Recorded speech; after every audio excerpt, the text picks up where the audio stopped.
My name's Ava, and I'm going to read the book The Sparkle Box. It was given to me by my grandpa.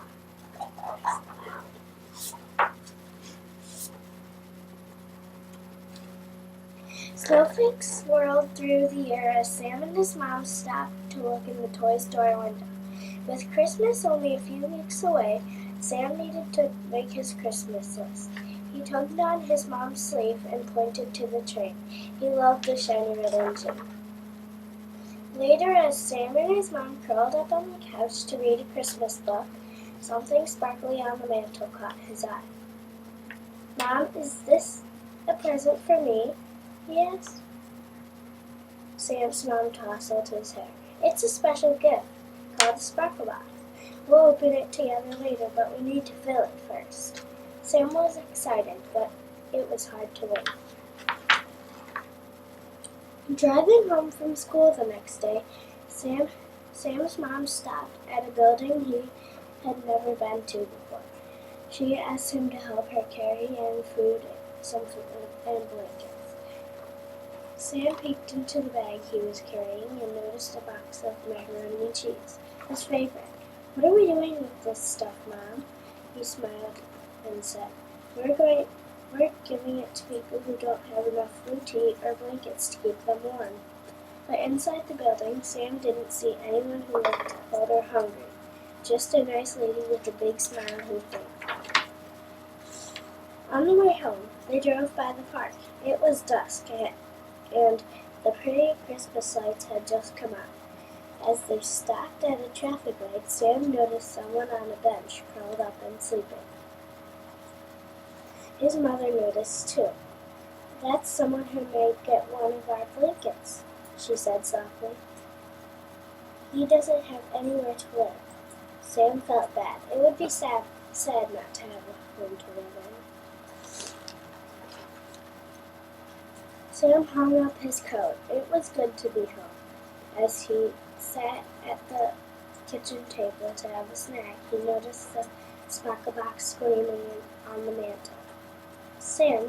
Mom, did you put anything in the Sparkle Box yet?" he asked shyly. "Well, actually, I did put something in it today," she answered, "but it's still not ready to be opened. We need to add a couple more things to it." Sam wondered what was inside.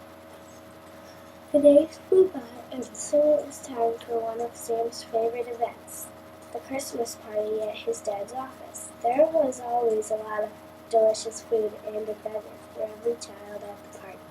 Sam's dad thanked everyone for coming. He talked about how blessed they were, when many people in the world struggle for something as simple as clean water to drink.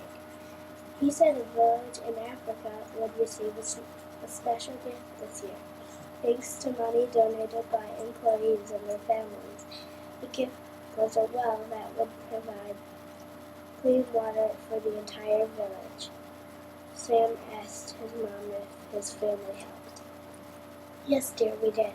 He looked around. The grown-ups were smiling, but he saw tears too. Happy tears, his mom whispered. As his dad talked him into bed that night, Sam thought about his Christmas list, and that reminded him of another present.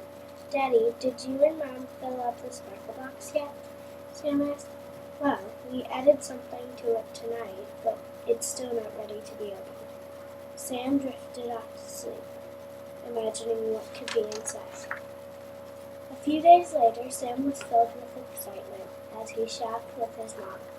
Tomorrow was his school party.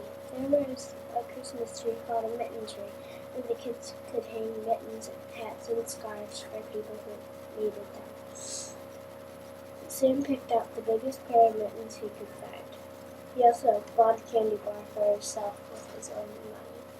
When he turned to leave, Sam heard the tinkling of bells. He looked up and saw the man from the park bench coming in the door. The man seemed tired. Sam looked at the candy bar in his hand and thought about the mittens in his bag. He looked at the mitten in the man's hands. They looked cold. Sam's heart began to pound. As quick as a wink, Sam slipped his candy bar into the bag with the mittens and pressed the bag into the man's hands. Sam ran out the door shouting, "Merry Christmas!" His mom gave him a hug. "I'm proud of you," she whispered. "I know that wasn't easy, but you brought a little light into his world tonight." Sam asked his mom if they could drive by the park as he watched the flame on a giant candle blink on and off.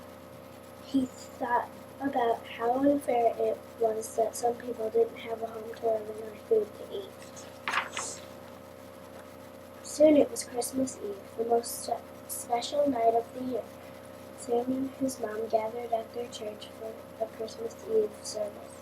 They sang songs and listened to the story of the first Christmas. Then, in the darkened sanctuary, a single light was lit. That candle was used to light other candles, and soon everyone was carefully passing the flame from one person to the next, until the whole room was filled with the magical light. Sam looked around. How lovely, how peaceful they all looked as they shared the light. On Christmas morning, Sam ran downstairs as fast as he could. Under the tree was the train with the shiny red engine. And what was that? The Sparkle Box! Sam could hardly wait to open it. He sat on his mom's lap with his dad snuggled in close. Sam slowly lifted the lid of the box. Inside there were just a few pieces of paper with words written on them. Puzzled, he took the papers out and began to read the words out loud. Mittens and a candy bar given to someone in need, warm blankets and food for the homeless, a well in Africa that would provide clean drinking water. Sam's mom explained, "Sam, the Sparkle Box is our gift to Jesus on Christmas Day, his birthday." He was confused. "But we didn't give Jesus a gift, we gave things to people who needed them." His mom smiled. "You're right. No gift can make Jesus happier. He taught us whatever we do for people in need, we do for him. So each year, we'll think of some special gifts to give to Jesus. We'll write down these gifts and put them in the Sparkle Box. On Christmas morning, we'll open the box and read out loud the gifts we give in honor of his birthday." Sam thought about the man curled up on the park bench, and the mittens and the soft blankets, the well that would bring clean water to a village in Africa. He looked at his mom and smiled through tears. "Happy tears," Sam whispered.